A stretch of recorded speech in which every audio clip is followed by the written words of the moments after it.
The relation between the European Union and Indonesia has deepened in the recent years, following successful exploratory discussions in 2016 to further deepen the EU-Indonesia trade and investment relations. Negotiations for an EU-Indonesia free trade agreement were launched in July 2016. 9 rounds have been held so far. The 10th round was supposed to be in March 2020, but we know what's going on since March. A free trade agreement will develop a key aspect of the overall relationship between the EU and Indonesia, which is framed by the Cooperation and Partnership Agreement. That agreement entered into force in 2014. But just not to forget, these negotiations now have started in 2016, now it's 2020.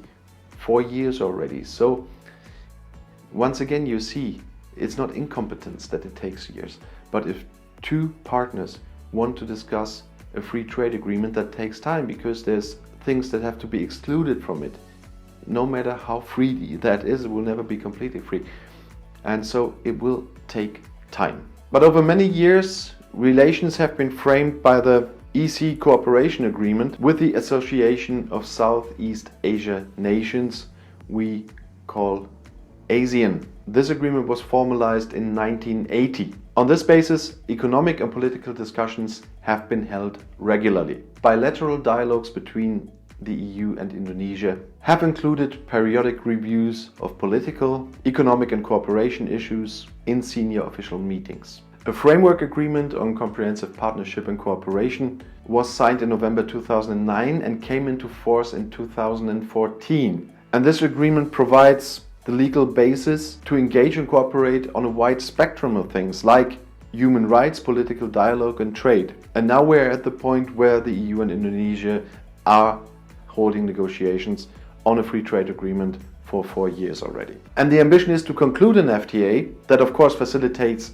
trade and investment, but also includes a broad range of issues, including tariffs, non-tariff barriers, trade and services and investment, trade aspects of public procurement, competition rules, intellectual property rights, as well as sustainable development. And of course, as always, a sustainability impact assessment has been launched in support of FTA negotiations between the EU and Indonesia. And there's always a risk assessment before these negotiations, no matter who the EU is negotiating with. And that's the only sensible thing to do. This impact assessment seeks to assess how trade and trade-related provisions in the proposed FTA could potentially impact economy, social, human rights and environmental elements in each trading partner and in other relevant countries. Trade in goods between the EU and Indonesia amounted to over 25 billion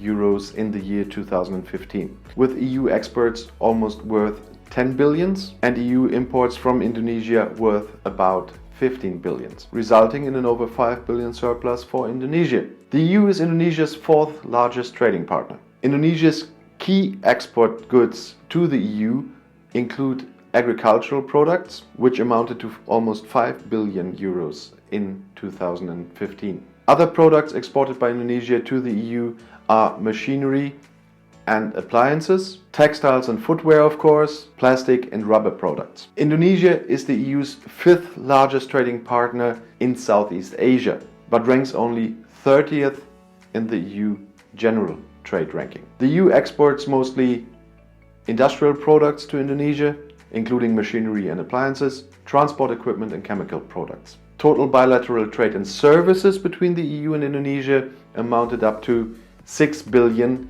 in 2014, and in this case with a surplus of 2.2 billion for the EU. The EU has a foreign direct investment stock in the country of nearly 26 billion, second only to Singapore. As I said, the general relations between the EU and Indonesia are governed by the Partnership and Cooperation Agreement from 2014. But Indonesia also benefits from the EU's one-way customs duty discount for developing countries under the standard generalized scheme of preferences.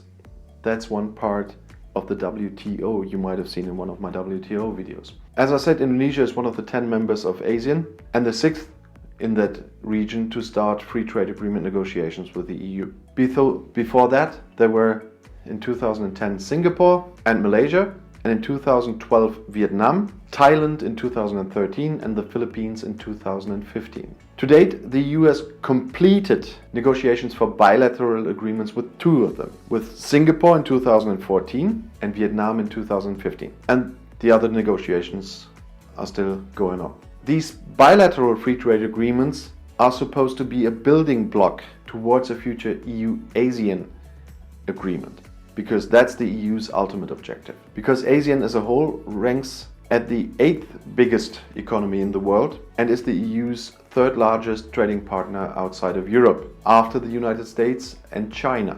Bilateral trades between the EU and ASEAN reached 246.5 billion euros in 2015. And now Indonesia is the largest and most populated economy in ASEAN. It's 36% of the ASEAN GDP and 255 million people. It's also one of the fastest growing economies in Southeast Asia. They had an average GDP growth of 5.6% in the last 10 years. And if you now want to know more about European politics from a German point of view, I put my next video right here in the end screen. Click and enjoy. I'll see you there.